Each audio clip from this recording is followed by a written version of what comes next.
안녕하세요, 나쿤입니다. 오늘은 일본어에 대한 이야기를 준비했습니다.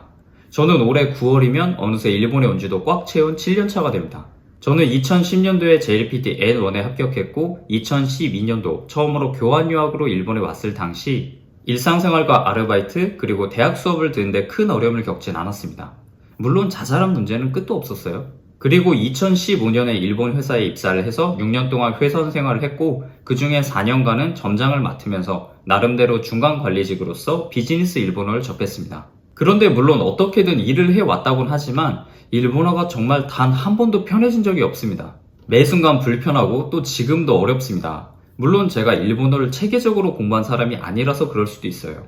그래서 오늘은 제가 일본에 살면서 또 일본어로 생활을 하면서 개인적으로 느끼는 일본어의 어려운 점에 대해서 이야기를 해보겠습니다. 바로 시작하겠습니다.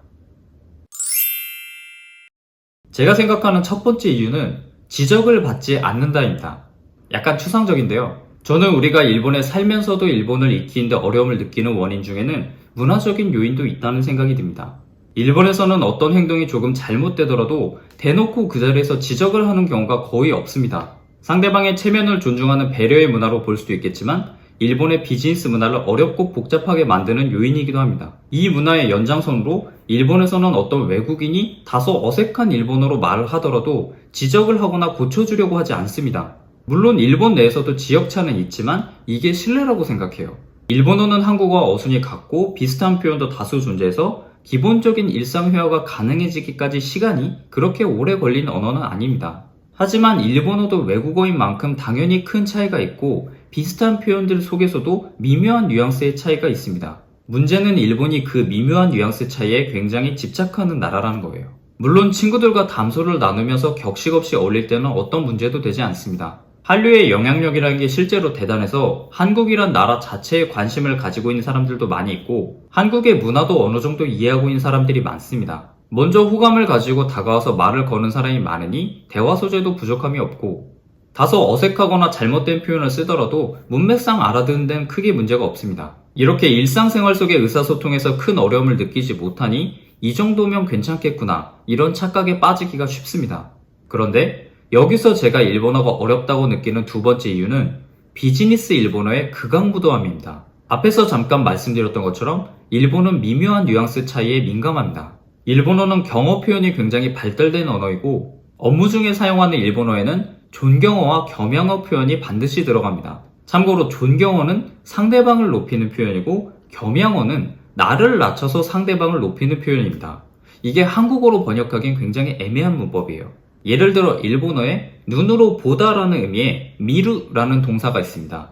이 보다라는 표현의 존경어는 고랑니나루이고 나를 낮춰서 상대방을 높이는 겸양어 표현은 하이켄스루입니다. 하나만 더 예를 들어보자면 어떤 행동을 하다라는 의미의 스르의 존경어는 나사루이고 겸양어는 이타스입니다. 둘 다 일본어 학습을 시작하면 그날 바로 배울 정도의 기본 동사이지만 이렇게 기본적인 표현조차도 업무 중에 의식적으로 사용해야 됐을 때는 저는 굉장히 힘들었습니다. 그리고 이런 기본적인 활용을 넘어서 본격적으로 비즈니스 일본어를 사용하기 시작하면 생각보다 더 어렵습니다. 사실 비즈니스 일본어는 일본인들이 따로 책을 읽으면서 배울 정도로 어렵긴 해요. 그래도 우리 회사 사람이라면 일본어 좀 틀려도 봐주겠지만 만약에 그게 다른 회사 사람이라면 화가 머리 끝까지 난 고객의 클레임 내용 중이라면 만약에 내가 책임자고 그 고객에게 어떤 확인을 위해서 여기서 잠깐만 기다려주세요 이런 의사를 전하기 위해서 스미마센, 초또 마떼 구다사이 이런 일본어 표현을 썼다면 그것만으로도 상황이 더 커질 수도 있습니다.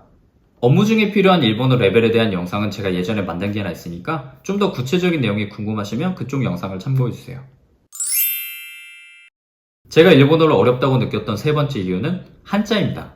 제가 자세하게 설명을 하지 않더라도 일본어 학습을 정말 조금이라도 해봤던 분들은 일본어의 한자의 비중이 굉장히 높다는 걸 알고 계실 거예요. 그런데 한자 학습에는 정말 만만치 않은 시간이 들고 그래서 일본어를 취미 수준에서 만족하시는 분들은 한자 학습을 손에서 놓고 회화에만 좀 더 집중하는 분들도 많이 계십니다. 그런데 당연하겠지만 일본에 오셔서 동사무소 업무 정도는 보고 일본 회사에 들어가서 일본 동료들과 업무를 같이 하려면 상당히 높은 수준의 한자 이해 능력이 필요합니다. 회사에서 보고서를 이해하고 업무 메일을 보내는데 모든 문장의 70에서 80%는 한자로 이루어져 있거든요. 저도 일을 하면서 나름대로 한자에 익숙해졌다는 생각이 들 때도 있었는데 그 생각이 와장창 부서지는 순간이 바로 손으로 한자를 써야 하는 순간입니다. 사실 일본에서 업무 중에 손으로 한자를 쓰는 일은 거의 없습니다. 대부분은 키보드의 자동 변환 기능으로 한자를 입력하고 획수가 아주 많은 한자라고 해도 음동만 알고 있고 대략적인 생김새만 알고 있다면 입력하는데 크게 문제는 없습니다. 하지만 아직 아날로그 방식의 업무도 많이 남아있는 일본에서 손글씨로 한자를 써야 하는 순간이 아주 없진 않습니다. 예를 들어 제가 업무 중에 본사에 원본 서류를 보내기 위해서 노무, 회계, 설비 이런 부서명을 손글씨로 써야 하는 순간에 이게 바로 머릿속에서 나오지 않은 내 모습을 보면 자신감이 와장창 무너져요. 물론 일본인 중에서도 한자에 약한 모습을 보인 사람들은 생각보다 더 많습니다. 어려서부터 자동 완성 기능에 익숙해진 세대가 그런 모습을 많이 보이는데 앞으로 이런 모습은 계속 늘어날 것 같아요. 이런 상황에서 외국인인 내가 일본인보다 한자에 강한 모습을 보인다면 일본 내에서 나의 경쟁력을 올릴 수 있는 기회라고도 생각합니다. 그런데 일본에서 한자 공부를 할 때 진짜 불합리하다고 느끼는 게 일본의 지명이나 일부 성씨는 한자를 아무리 공부해도 읽고 쓸 수 없는 것들도 있어요. 어떤 규칙도 없고 그냥 제멋대로 붙여놓은 것들이 있습니다. 그래서 일본에서는 이름을 적을 때 읽는 방법을 따로 적는 란이 있습니다. 어쨌든 저는 일본에 취업을 한 뒤에도 손으로 한자를 쓰는 걸 꾸준히 연습하는 걸 추천드리는 편입니다. 다시 한번 말씀드리지만 한자는 일본 사람들도 어렵습니다. 제가 일본에 와서 일본어로 일본 사람과 조금 대화를 하다가 그게 좀 길어지면 좀 높은 확률로 한자도 읽고 쓸 수 있어요? 이런 질문을 받습니다. 사실 아무리 외국인이라고 해도 평범하게 회사를 다니고 있는 사람한테 하기엔 좀 무례한 질문이에요. 너 구구단도 외울 수 있어? 이거랑 똑같은 거니까요. 그런데 이게 정말 악의가 있는 게 아니라 그만큼 의외이기 때문이에요. 일본인도 한자가 어려운데 그걸 외국인이 한다고? 이렇게 생각을 하는 거고 그냥 한번 웃어줍시다. 자, 그럼 마지막으로 제가 일본어를 사용할 때 한자보다도 더 불편함을 느끼는 순간이 있습니다. 바로 카타카나 표기를 사용하는 순간입니다. 카타카나는 일본어 공부를 시작하면 거의 그 당일에 배울 정도로 기본 중에 기본이지만 일본 생활 중에 이 카타카나 표기 때문에 고생했던 적이 의외로 많습니다. 참고로 카타카나는 외래어나 일부 고유명사를 표기할 때만 사용하기 때문에 이걸 첫눈에 보면은 이게 대체 뭔 소리야? 이런 생각에 빠진 적이 많았어요. 그런데 여기서 짚고 넘어갈 게 하나 있는데 흔히 일본인의 영어 발음에 대한 화제를 다룰 때 한국인의 입장에서 보면 다소 우스꽝스러운 발음을 언급하곤 합니다. 이런 거를 일본에선 다 카타카나로 표기를 하는데요. 예를 들면은 맥도날드를 마크도나르도, 한국에서 메가더 장군이라고 부르는 걸 마카사라고 표기하는 거, 이런 게 있죠. 물론 영어가 모국어가 아닌 건 한국도 마찬가지지만 일본에서 카타카나로 표기하는 외래어는 한국인 입장에서 보면 그 원형이 뭔지 추측하기도 힘듭니다. 일본어는 발음에 사용하는 소리의 숫자가 그렇게 많지 않은데 그 규칙 안에 외국어 표현을 집어넣다 보니까 이렇게 되는 것 같아요. 그런데 조금 다른 얘기지만 제가 뉴질랜드에 있을 때 같이 일했던 매니저 한 분이 뉴질랜드와 일본의 혼혈이었어요. 그분은 영어는 당연하고 일본어도 굉장히 유창하게 했습니다. 발음도 양쪽 다 완벽했고요. 그런데 이분이 일본인과 일본어로 대화를 할 때는 영어 단어도 일본식으로 발음했습니다. 충분히 영어 단어 발음이 가능한데도요. 그러니까 일본인은 영어 발음이 안 된다? 이렇게 단순하게 인식하는 건 약간 위험할 수도 있다고 봅니다. 일본에서 카타카나로 표기하는 외래어는 일본어라고 받아들이는 게 좋아요.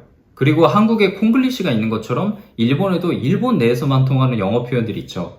이거를 와세에이고라고 하는데 저는 여기에 익숙해지는데 좀 시간이 걸렸던 것 같습니다. 그리고 사실 지금도 카타카나 표현을 그렇게 좋아하진 않아요. 보고 있으면 눈이 아파요. 오늘은 제가 생각하는 일본어가 어려운 이유에 대해서 이야기를 해봤습니다.